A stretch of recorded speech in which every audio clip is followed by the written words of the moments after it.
Hello guys, welcome back to another video. तो guys इस video में हम लोग एक सेबी रजिस्टर्ड मर्चेंट बैंकर के बारे में डिस्कस करने वाले हैं। ये जो कंपनी है आप लोगों को करीब 700% के आसपास की रिटर्न दे रही है। उसके साथ साथ कंपनी प्रॉफिटेबल भी है।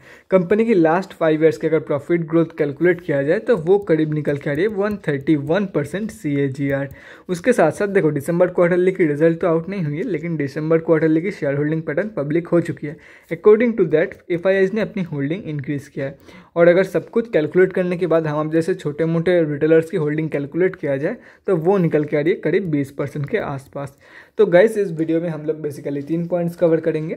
First point is fundamental analysis. यहाँ पे हम लोग देखेंगे कि कंपनी कौन सी है एंड कंपनी फंडामेंटली कैसी है for short term trade and long term investment purpose. Second point is volume analysis. Volume को एनालाइज करके हम लोग फ्यूचर ट्रेंड के बारे में अंदाज़ा लगाने की कोशिश करेंगे। And the third point is technical analysis. यहाँ पे हम लोग डिस्कस करेंगे स्विंग ट्रेडिंग लेवल्स के बारे में, कहाँ पे आप लोग बाई करके चल सकते हो एंड क्या आप लोगों की टारगेट रहने वाली है। तो गाइज बिना टाइम वेस्ट के पहली पॉइंट की तरफ बढ़ते हैं और देखते हैं कि कंपनी कौन सी है एंड कंपनी फंडामेंटली कैसी है। तो गाइज यहाँ पे आप लोग कंपनी का नेम देख सकते हो, अमर्स ग्लोबल सिक्योरिटीज लिमिटेड। और उसके साथ साथ कंपनी जो है वो एक सेबी रजिस्टर्ड मर्चेंट बैंकर है एंड अमर्स ग्रुप की एक फ्लैगशिप कंपनी है। तो गाइज अगर कंपनी के बारे में डिटेल में कुछ जानना है तो कंपनी के वेबसाइट में जाके आप लोग डेफिनेटली चेक कर सकते हो। Company both BSE and NSE में लिस्टेड है। मार्केट कैप के बारे में डिस्कस करें तो 285 करोड़ की मार्केट कैप है कंपनी की। 11.7 की PE है। ROC 13.2%। लास्ट 6 मंथ्स के रिटर्न 58% के आसपास निकल के आ रही है। लास्ट 3 साल की जो सेल्स ग्रोथ है वो -5% है। रिटर्न ऑन इक्विटी 12% के आसपास। बुक वैल्यू से काफ़ी ऊपर ट्रेड कर रही है कंपनी। और अगर लास्ट ईयर की मतलब लास्ट 52 वीक की रिटर्न कैलकुलेट किया जाए तो वो निकल के आ रही है अप्रॉक्सीमेट 689.28% के आसपास। कंपनी डिविडेंड नहीं देती है और फेस वैल्यू 6 की है। प्रोज एंड कॉन्स के बारे में डिस्कस करें तो देख सकते हो प्रोज में सिर्फ एक ही पॉइंट है और वो भी मैंने वीडियो के स्टार्टिंग में आप लोगों को बता दिया था कि लास्ट 5 ईयर्स की जो प्रॉफिट ग्रोथ है कंपनी की वो 131% के आसपास निकल के आ रही है CAGR। कॉन्स में डिस्कस करें तो कंपनी प्रॉफिटेबल तो है लेकिन डिविडेंड नहीं पे कर रही है। उसके साथ साथ लास्ट 5 ईयर्स की सेल्स ग्रोथ 4.31% है, जो कि 5 ईयर्स के कंपैरिजन में काफ़ी कम है। एंड लास्ट 3 साल की जो रिटर्न ऑन इक्विटी अगेन वो भी काफ़ी कम है, 7% के आसपास, जो कि 3 साल की कंपैरिजन में काफ़ी कम है। उसके साथ साथ tax rate seems low. Earnings included other income of 20 crore and company has high debtor days of 160.06 days.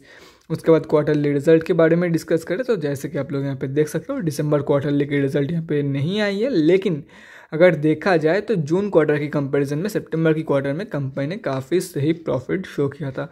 उसके बाद ईयर ऑन ईयर बेसिस पे अगर देखा जाए तो देख सकते हो करंट TTM में जो है कंपनी ऑलरेडी 24 करोड़ के आसपास की प्रॉफिट दे रही है, जो कि एंटायर 2021 की फाइनेंशियल ईयर से ज़्यादा है और ये अपने आप में एक रिकॉर्ड ब्रेकिंग प्रॉफिट रहने वाली है कंपनी के लिए। तो आराम से आप लोग 30 से 40 करोड़ की प्रॉफिट एक्सपेक्ट कर सकते हो इन 2022 की फाइनेंशियल ईयर। उसके बाद अगर बैलेंस शीट के बारे में डिस्कस करें तो गाइस यहाँ पे देख सकते हो कंपनी ने डेट तो इंक्रीज़ किया है लेकिन उसके साथ साथ रिजर्व भी इंक्रीज हुई है। और अभी भी अगर देखा जाए, देखो पहले ही दिखाया था ये सितंबर की है, दिसंबर की कोई भी अपडेट नहीं है। और अभी भी अगर देखा जाए तो रिजर्व की कंपैरिजन में काफ़ी कम डेब्ट है कंपनी के पास। उसके बाद अगर कैश फ्लोज के बारे में डिस्कस करें तो यहाँ पे तो कोई अपडेट है ही नहीं कैश फ्लोज के रिगार्डिंग, तो कुछ कह नहीं सकते। उसके बाद अगर शेयर होल्डिंग पैटर्न देखा जाए तो देखो देखो मैंने तो बोला कि FIIs ने अपनी होल्डिंग इंक्रीज़ किया, लेकिन FIIs के साथ साथ प्रोमोटर्स ने भी अपनी होल्डिंग इंक्रीज़ किया। जैसे कि आप लोग यहाँ पे देख सकते हो DIIs की होल्डिंग 3 साल से 0 ही है, बीच में एक बार बाइंग किया था उन लोगों ने, लेकिन लास्ट 2 क्वार्टर से FIIs अपनी होल्डिंग इंक्रीज़ कर रही है। उसके साथ साथ अगर 3 साल की कंपैरिजन में देखा जाए तो प्रोमोटर्स ने करीब 1% के आसपास अपनी होल्डिंग इंक्रीज़ किया है कंपनी में। और प्रोमोटर जो है इस साल से मतलब लगातार 2021 में अपनी होल्डिंग को इंक्रीज़ कर रहे हैं 0.222931.45 देख सकते हो यहाँ पे।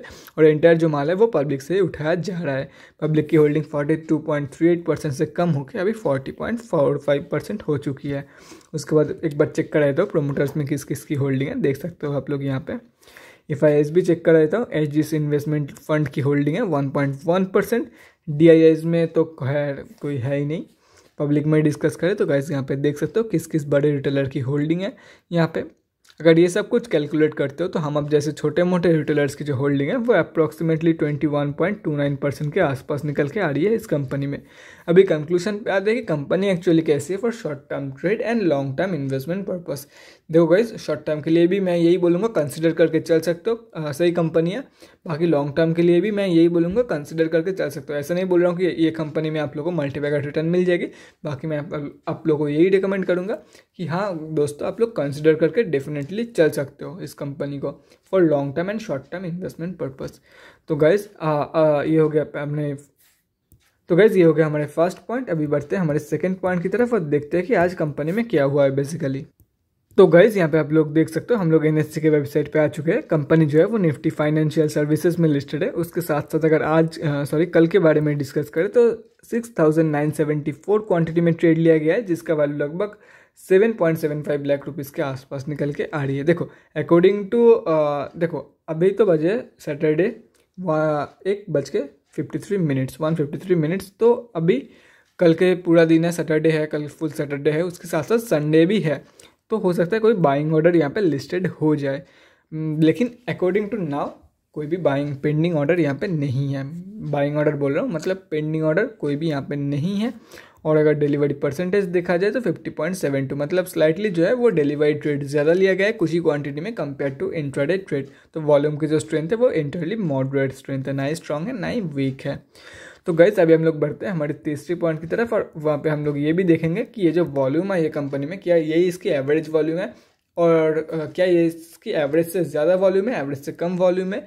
उसके साथ साथ हम लोग ये भी चेक करेंगे कि कहाँ पे आप लोग बाई करके चल सकते हो एंड आप लोग की टारगेट क्या रहने वाली है।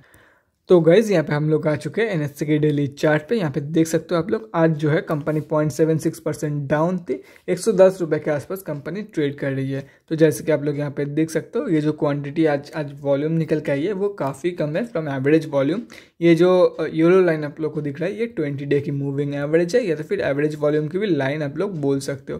तो एवरेज से काफ़ी कम वॉल्यूम निकल के आई है आज के दिन कंपनी में। ऊपर से जो वॉल्यूम की स्ट्रेंथ है वो मॉडरेट है।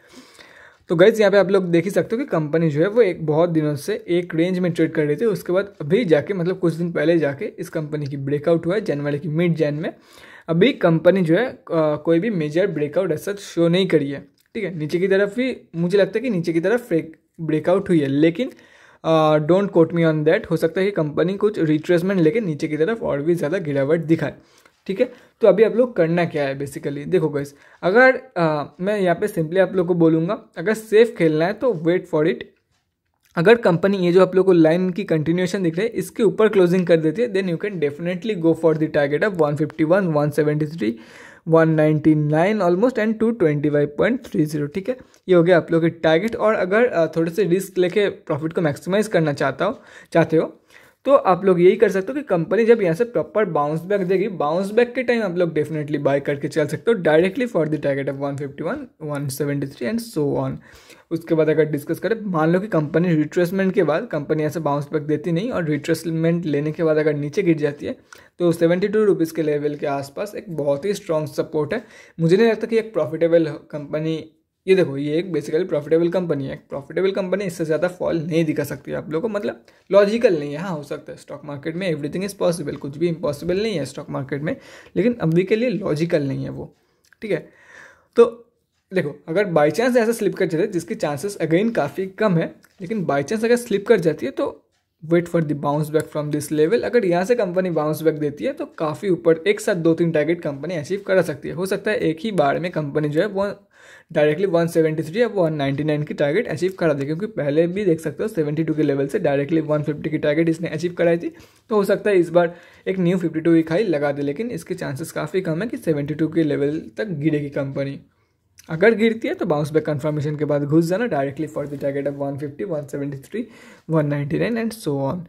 तो guys that's it for this video. अगले वीडियो में मिलते हैं गाइज। अगर आप लोग चाहते हो तो यहाँ पे जितने भी सारे लेवल्स है एक स्क्रीनशॉट लेके रख सकते हो। करंट मार्केट प्राइस को मैं इरेज कर रहा हूँ ताकि बाद में कोई भी कन्फ्यूजन ना हो रिगार्डिंग द लेवल्स।